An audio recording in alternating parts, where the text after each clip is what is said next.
muddo kordhintan inoo markhaati furi mayso, inoomana abiyamayso, inoomana gudbinayso, inoomana intay samaynayso dariiqaynu adduunyada u marno. annaka xusbiga kulmiye waxaanu taaganahay mowqifka yagii hore. madaxweynaha qaranka waxaan xusbiga kulmiye waxaan u soo jeedinayaa inay lagama maarmaan tahay shicibkuna iminka uu ka sigayo mowqifka uu isagu ka qaadanayo marxaladan cusub oo taas xusbiga khilaafku ka jiro ee laga haayiray gudaha iyo dabaddaba waa xusbiga ka. بسم الله الرحمن الرحيم والصلاة والسلام على سيدنا محمد وعلى آله وصحبه أجمعين. maanta waxaan halkan ku sii daynayaa qaraarka xusbiga kulmiye ee ku wajahan muddo kordhintan arrinta doorashada jamhuuriyadda Somaliland. sida aynu ka wada warqabno, komishanka doorashooyinku wuxuu hore u soo saaray jadwal ama dariiq kooban oo ay ku soo cadaynayeen muddada doorashada hadda la rabay in ay qabsoonto inay u baahan yihiin muddo 10 bilood. muddadaasoo ku kala qeexan maraaxilada kala duwan ee arrinta doorashooyinka labada gole deegaanka iyo maxaanku dhahdaye iyo baarlamaanka. arrintaas xusbiyada waa loo soo bandhigay, kulan madaxweynuhu qabtay baa lagu soo bandhigay. madaxweynuhuna arrintaa wuxuu u soo gudbiyey golaha guurtiga oo dastuurka qaranka Somaliland uu fasaxayo ama uu igmanayo inay haddii xaaladaha noocaas oo kale ay yimaadaan ay muddo kordhinta sameeyaan. muddo imika laga joogo dhowr casho, guddi golaha guurtigu ay u soo igmadeen ama ay u xil saareen tala bixin inay ururiyaan dadka maxaanku dhahdaye daneeyayaasha arrimaha doorashooyinka iyo dadka maxaanku dhahdaye ku taxalluqa arrimahaasba inay ra'yi bixintooda ay arkaan ayaa maxaanku dhahdaye uu la kulmay xusbiga kulmiye. xusbiga kulmiye wuxuu ka jeediyey ra'yigiisa. guddida markaanu la kulannay annagoo maxaanku dhahdaye koox weyn oo aada u ballaadhan oo hoggaanka xusbiga guddiga fulinta intaba ka kooban iyo xubno kale oo muhiima. xusbiga kulmiye tala bixinta uu ka jeediyey waxa weeye waa kow marka ugu horeysa dastuurka qaranka Somaliland cid kasta iyo hay-ad kaste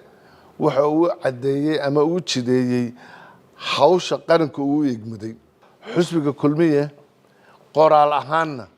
waxaanu ku sii daynay inta aan haddeerta idiin sheegay. annagoo kulmiye ahaanana aanu taa tixraacayno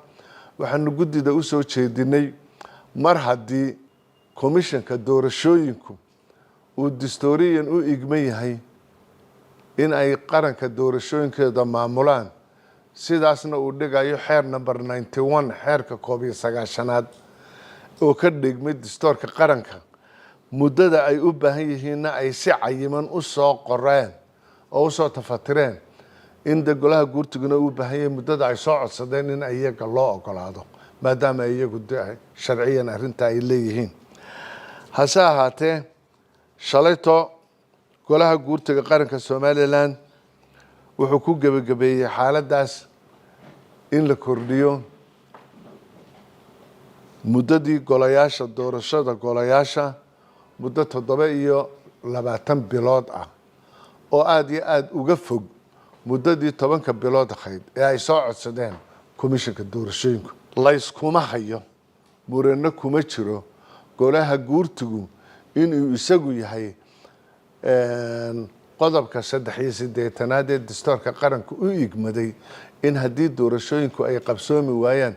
madaxweyne, gole baarlamaan, gole deegaan iyo iyaga guurtiga toodaba inay maxaanku dhahday kordhinta iyagu leeyihiin. su-aasha taaganisa hadda waxa weeye yaa kordhinta soo codsaday? ma xusbiyadaa soo codsaday qaranka? ma xukuumadda madaxweynuhu madaxda ka yahay fulintaa codsatay? ma cid kalaa guurtiga u timiyo ka codsatay? annagu kamaanaan codsanay, waxaanu ogolaanay tobanka bilood ee horaan xusbiyada ogolaan oo uu ka mid yahay xusbul xaakimka qaranku oo uu ka mid yahay madaxweynaha fulinta madaxda ka ah tobankaasaan ogolaanay haddii tobankaas la ogolaaday oo daneeyayaashii aanu ahayn hase ahaatee cidda soo codsatana ay ahayd hay-addii ku shaqo lahayd xaalad kasta iyo waaqici kasta iyo talo kasta iyo arrin kastaba waxayna odhanaysaa in loo daayo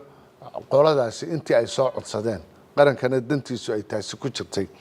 hase ahaatee maadaama muddadaasi ay ka korodhay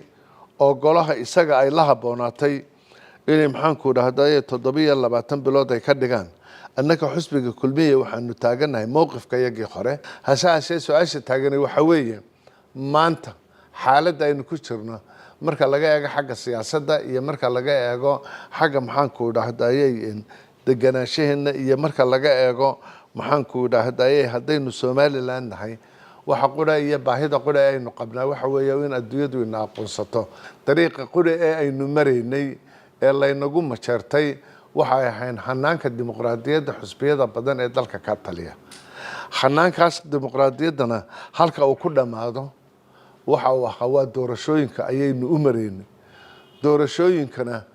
adduunyada sida ay u dhintay waa laynagu wada majeertay sida maxaanku dhahday doorashooyinka aynu qabsano nabadgelyada aynu qabsano natiijooyinka sidaynu wada ogolaano xil isku wareejinta hadday madaxweyne tahay hadday baarlamaan tahay hadday local government tahayna aynu isku wareejino maxaanku dhahdayna taana waa laynagu ammaanay tani inoo markhaati furi mayso inoomana abiyamayso inoomana gudbinayso inoomana intay samaynayso dariiqaynu adduunyada u marno sida la ajligeed waxaan leenahay waxay ku meel kaga dhacaysaa ama waxay aad u sii fogeynaysaa xanaankeennii dimuqraadiyadda aynu aad iyo aadka ugu naaloonaynay inta hadhay markaa waxay noqonaysaa doorashada mas-uuliyaddeeda inay qabsanto hadday tahay xagga dhaqaalaha iyo xagga nabadgelyada iyo xagga siyaasadda intaba waa madaxweynaha qaranka ayaa mas-uuliyaddiisu saaran tahay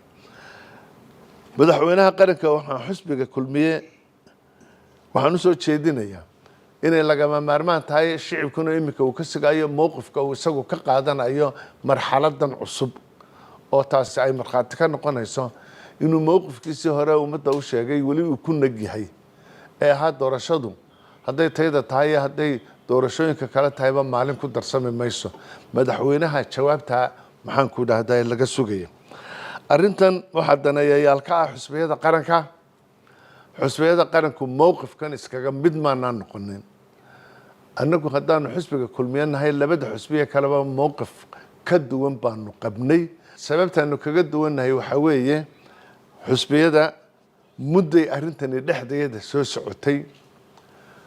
ilaa iyo dhowr shir ayaanu madaxweynaha kala galay